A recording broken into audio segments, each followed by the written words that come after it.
Hi friends, welcome back. இன்னைக்கு நம்ம பார்க்க போகிற வீடியோ ஒரு kitchen counter top cleaning video தான் ஃப்ரெண்ட்ஸ் பார்க்க போகிறோம்.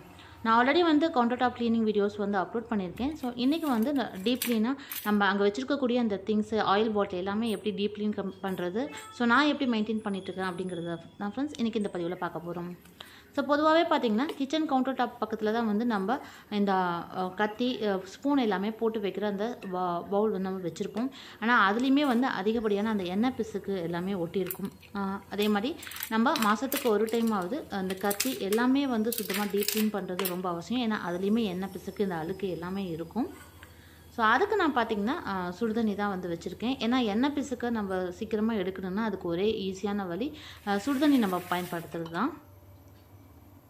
ஸோ அதுக்குள்ளே இங்கே பார்த்திங்கன்னா ஆயில் கேனையும் நம்ம க்ளீன் பண்ணிக்கலாம். இப்போ நான் ஆயில் பாட்டில் டீப் க்ளீன் பண்ண போகிறதில்ல. ஏன்னா ஆல்ரெடி நான் க்ளீன் பண்ணியிருக்கேன். இப்போ மேலே இருக்கக்கூடிய அந்த எண்ணெய் பிசுக்கு மட்டும் நம்ம சுத்தமாக தொடச்சி எடுக்க போகிறோம்.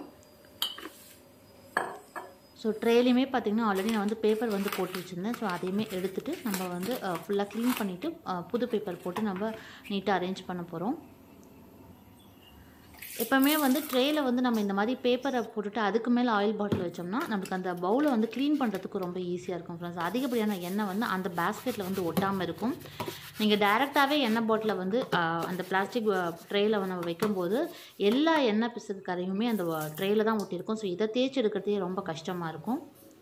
ஸோ பாருங்கள், நான் பேப்பர் போட்டிருந்தனால ஜஸ்ட்டு லைட்டாக தேய்ச்சி எடுத்தால் மட்டும் போதும்.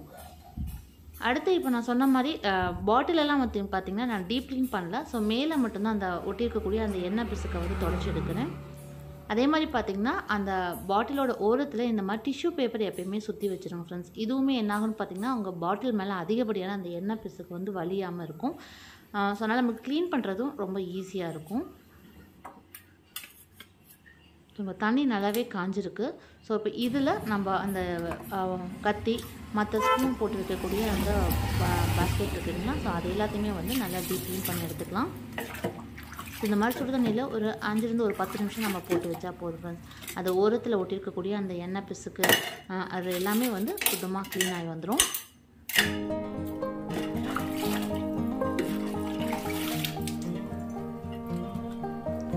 ஸோ எண்ணெய் பிசுக்கு ஒட்டியிருக்கிறதுல வெறுமே ஸ்க்ரப்பை மட்டும் நீங்கள் போட்டு தேய்ச்சிங்கன்னா ரொம்ப டைம் எடுக்கும். ஸோ அதனால தான் நம்ம இந்த ஒரு ப்ராசஸ் சுடு தண்ணியில் ஒரு 5 நிமிஷம் போல் போட்டு வச்சுட்டு அதுக்கப்புறமா நம்ம ஸ்க்ரப்பர் வச்சு தேய்ச்சோம்னா ஸோ அதிக நேரம் நம்ம அழுத்தம் கொடுத்து தேய்க்க வேண்டிய அவசியம் இல்லை.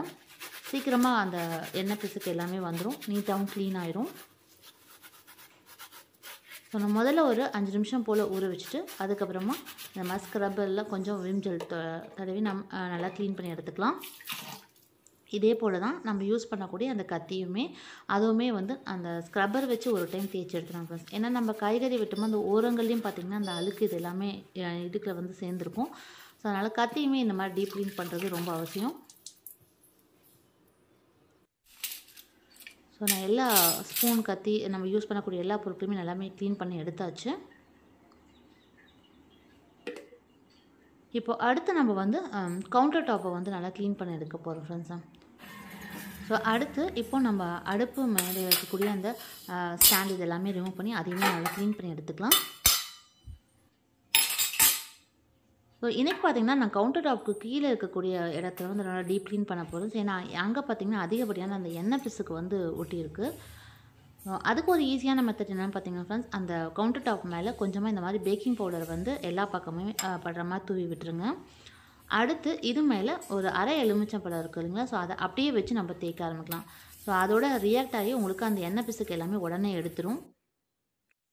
ஸோ இந்த மாதிரி ஒரு டைம் தேய்ச்சி விட்டுட்டு அதுக்கப்புறமா நம்ம ஸ்க்ரப்பர் வச்சு தேய்ச்சி எடுத்தோம்னா அதில் இருக்கக்கூடிய அந்த எண்ணெய் பிசுக்கு எல்லாமே சீக்கிரமாக வந்துடும். ரொம்ப நேரம் நம்ம வச்சு தேய்க்கணுங்கிற அவசியம் இல்லாமல் இருக்கும் ஃப்ரெண்ட்ஸ். ஸோ அதனால் எப்பயுமே அடியில் அந்த எண்ணெய் பிசுக்கு இருக்கக்கூடிய இடங்களில் நீங்கள் பேக்கிங் பவுடரும் கொஞ்சமாக லெமனையும் வச்சு நீங்கள் ஃபஸ்ட்டு தேய்ச்சி எடுத்துக்கலாம்.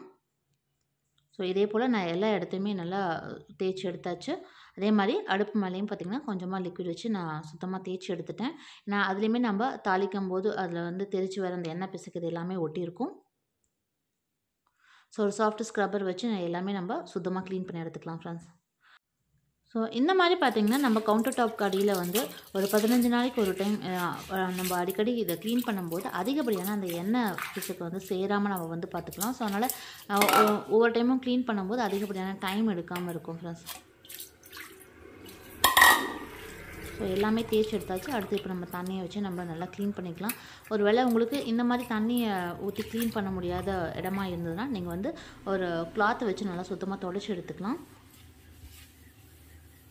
கிளாத்தை பயன்படுத்துறதை விட நம்ம இன்னும் பெஸ்ட்டான ஒரு விஷயம் என்னென்னு பார்த்தீங்கன்னா, நம்ம இந்த ஸ்காட்ச் ப்ரைட்டில் இருக்கக்கூடிய இந்த வைப் இருக்கு இல்லைங்களா, ஸ்பாஞ்ச் வைப்பை, இதை பயன்படுத்தி நம்ம க்ளீன் பண்ணும்போது ரொம்ப ஈஸியாக இருக்கும். சீக்கிரமாக அந்த தண்ணி எல்லாமே நல்லா உறிஞ்சிடும். உங்களுக்கு எல்லா டைமுமே க்ளீன் பண்ணுறதுக்கு ரொம்ப ஈஸியாக இருக்கும்.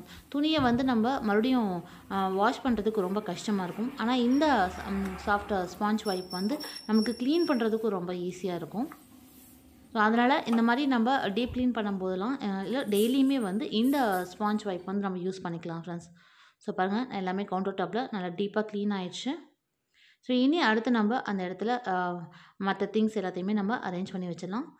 ஸோ எப்போயுமே வந்து நான் கிச்சனில் பார்த்திங்கன்னா அந்த மணி பிளான்ட் வைக்கிறது வழக்கம். ஸோ அதனால் கார்னரில் ஒரு மணி பிளான்ட் வந்து வச்சுருக்கேன். அடுத்து நம்ம ஆயில் ட்ரேயில் வந்து வழக்கம் போல் வந்து பேப்பர் வந்து போட்டுறோம். நான் வந்து A4 ஷீட் தான் எப்பயும் போடுவேன். அது கொஞ்சம் திக்காக இருக்கனால ஸோ ஒரு 15 to 20 days வரலுமே அது நல்லா தாங்கும், நல்லா ஆயிலையும் அப்சர்வ் பண்ணும். நீங்கள் நியூஸ் பேப்பரை பயன்படுத்துறது பதில் இந்த மாதிரி A4 ஷீட்டு அந்த மாதிரி ப்ளைனாக இருக்கக்கூடிய ஷீட்டை வந்து பயன்படுத்திக்கோங்க. இனி அடுத்து நம்ம ஆயில் கேன் எல்லாத்தையுமே நீட்டாக அதில் அரேஞ்ச் பண்ணி வச்சிடலாம் ஃப்ரெண்ட்ஸ். ஸோ இந்த மாதிரி அரேஞ்ச் பண்ணி வைக்கும்போது கிச்சனும் பார்க்குறதுக்கு எப்பயுமே நீட்டாகவும் இருக்கும். ஸோ நம்மளுக்கு அடுத்த டைம் க்ளீன் பண்ணுறதுக்கும் ரொம்ப சௌரியமாகவும் இருக்கும்.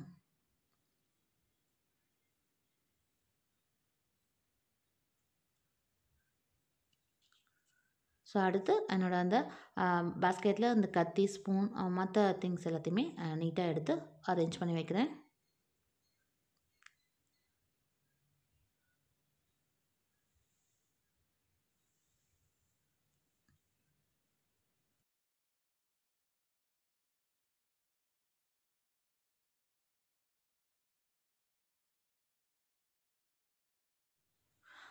அடுத்து பார்த்திங்கன்னா ஃப்ரெண்ட்ஸ், எப்பயுமே நம்ம அடுப்புக்கு பக்கத்தில் தான் பார்த்திங்கன்னா இந்த உப்பு ஜாடியுமே வச்சுருப்போம்.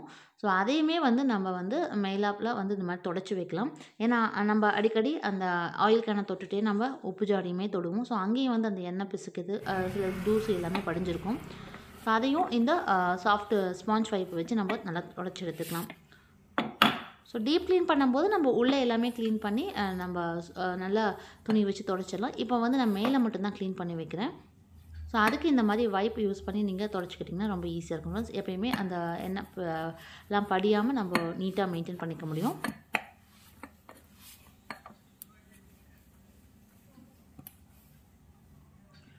ஸோ அவ்வளோதான் ஃப்ரெண்ட்ஸ், எல்லாமே நீட்டாக தொடச்சி எடுத்து வச்சாச்சு. ஸோ கிச்சனும் பார்க்குறதுக்கு ரொம்ப நீட்டாக இருக்குது.